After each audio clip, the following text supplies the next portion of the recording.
पाहत रहा फक्त धर्मवीर न्यूज, आपलं गाव आपली बातमी। माजी आमदार स्वर्गीय डॉक्टर एन.आर. फाटक यांच्या पुतळ्याला अभिवादन करून प्रभाग क्रमांक 4D मधील अपक्ष उमेदवार डॉक्टर महेश कुमार कांबळे यांच्या प्रचाराचा जोरदार शुभारंभ, भव्य रॅलीत शक्ती प्रदर्शन। मिरज शहरातील प्रभाग क्रमांक 4D मधून अपक्ष उमेदवार म्हणून निवडणूक लढवणारे डॉक्टर महेश कुमार कांबळे यांच्या अधिकृत प्रचाराला जोरदार सुरुवात झाली। लोकनियुक्त आमदार दिवंगत आमदार डॉक्टर एन.आर. फाटक सर्व महापुरुष यांना अभिवादन करण्यात आले। अमननगर येथील सुफी संत सय्यद शाह ख्वाजा हुसैनी चिश्ती निजामी दर्ग्याचे दर्शन घेऊन रॅली काढण्यात आली। संपूर्ण परिसरात डॉक्टर महेश कुमार कांबळे यांच्या नावाचा जयघोष करण्यात आला। यावेळी त्यांच्या अधिकृत निवडणूक चिन्ह लिफाफा या चिन्हावर बटन दाबून विजयी करण्याच्या घोषणा देण्यात आल्या। याप्रसंगी नागरिकांना संबोधित करताना डॉक्टर महेश कुमार कांबळे म्हणाले की गेल्या 15 ते 20 वर्षापासून नागरिकांनी हुकुमशाही सहन केली आहे। ही लढाई प्रस्थापित नगरसेवक आणि सर्वसामान्य जनतेतील उमेदवार यांच्यातील आहे। सर्व जाती धर्मातील सर्वसामान्य जनता माझ्या पाठीशी आहे, त्यामुळे मला निवडून दिल्यास नागरिकांना नगरसेवकांच्या दारात जाण्याची गरज भासणार नाही। मी स्वतः त्यांच्या दारात जाऊन काम करून देईन, अशी ग्वाही त्यांनी दिली। धर्मवीर न्यूज, विक्रांत लोंढे, मिरज।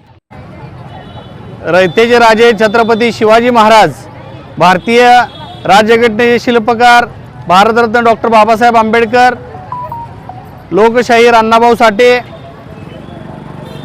महात्मा ज्योतिबा फुले, क्रांतिबा सावित्रीबाई फुले तसेच बाकीच्या सर्व महापुरुषांना वंदन करून आणि आज सांगली मिरज कुपवाड शहर महानगरपालिकेच्या 2026च्या सार्वत्रिक महापालिकेच्या निवडणुकीमध्ये प्रभाग 4D मधून माझ्या प्रचाराला आज सुरुवात करतोय आणि प्रचाराला सुरुवात करत असताना आपण आज मिरजेचे लोकनियुक्त आमदार डॉक्टर एन.आर. फाटक साहेबांच्या पुतळ्याला हार घालून आपण आज प्रचाराची सुरुवात करतोय। ह्याचं कारण असं की मिरजेमध्ये आज जे रेल्वे स्टेशन आहे, मिरजेतलं जे शासकीय रुग्णालय आहे, हे 2 वाचवण्याचं काम हे डॉक्टर एन.आर. फाटकांनी केलं होतं। पण याचा विसर भारतीय जनता पक्ष आणि शिवसेना, राष्ट्रवादी काँग्रेस या सर्व पक्षाच्या उमेदवारांना पडलेला आहे। Doctor NR. फाटकांचं कुणीही आठवणही काढली नाही। Doctor NR. फाटकांचं कार्य हे सुद्धा कुणी लक्षात घेतलं नाही। ख्वाजा शमना मेरासाहेब बाबांच्या या पुण्यनगरीमध्ये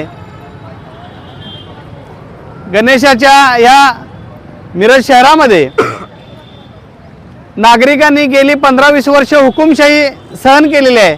पण सध्याच्या परिस्थितीला सर्वसामान्य जनतेमध्ये कुठेतरी बदल घडवायचा आणि नवीन चेहऱ्यांना संधी द्यायची अशा पद्धतीची मानसिकता ही निर्माण झालेली आहे। आणि ही लढाई प्रस्थापित नगरसेवक विरुद्ध सर्वसामान्य जनतेचा सर्वसामान्य उमेदवार अशा पद्धतीचे असल्यामुळं सध्याच्या या निवडणुकीमध्ये भारतीय जनता पक्षाचे उमेदवार माझ्या विरोधात असणारे निरंजन आवटे असतील किंवा राष्ट्रवादी काँग्रेस पक्षाचे पुरस्कृत उमेदवार देशपांडे असतील, यांनी गेल्या 10-15 वर्षामध्ये आता ज्या प्रभागामध्ये निवडणूक लढवत आहेत त्या प्रभागामध्ये कोणती विकास कामं केली ही प्राधान्यानं सांगणं गरजेचं आहे।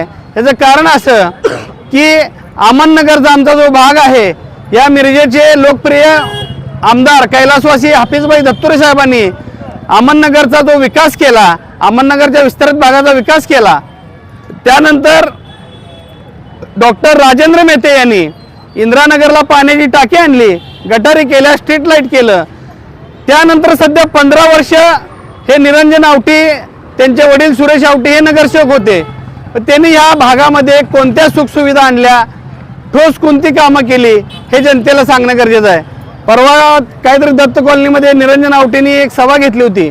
त्या सभेमध्ये त्यांनी सांगितलं की आम्ही कर्मवीर भाऊराव चौकाजवळ जसं चिल्ड्रन पार्क केलेला आहे तसं चिल्ड्रन पार्क आम्ही या इंदिरानगरच्या भागामध्ये आम्ही करणार आहे।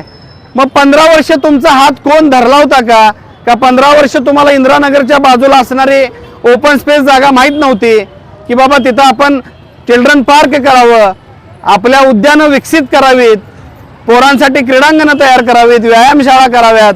तुम्हाला आता का वाटलं नाही? निवडणुकीच्या तोंडावर जनतेला ग्रहित धरून तुम्ही जर निवडणुका लढणार असाल तर जनता तुम्हाला 15 वर्ष डोक्यावर घेतलेली आहे.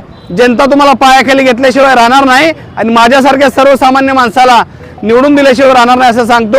आणि आज प्रचाराची आपण डॉक्टर एन आर फाटकांच्या पुतळ्याला हार घालून सुरुवात केलेली आहे. इतर आमच्या सगळ्या महापुरुषांना सुद्धा आज आपण अभिवादन केलेलं आहे. त्यामुळं ज्या जोशामध्ये आज प्रभाग 4ची निवडणूक सुरू आहे, सर्वसामान्य सर्व जाती धर्मातील जनता माझ्या पाठीशी खंबीरपणे उभी आहे. आणि मी सर्व या मायबाप जनतेला विनंती करतो की एकदा माझ्यासारख्या माणसाला काम करण्याची तुम्ही संधी द्या. आयुष्यभर मी तुमचे उपकार विसरणार नाही आणि तुम्हाला नगरसेवकाच्या दारात जावं लागणार नाही. मी तुमच्या दारात येऊन तुमची कामं करेन एवढी ग्वाही देतो. थांबतो. जय भीम.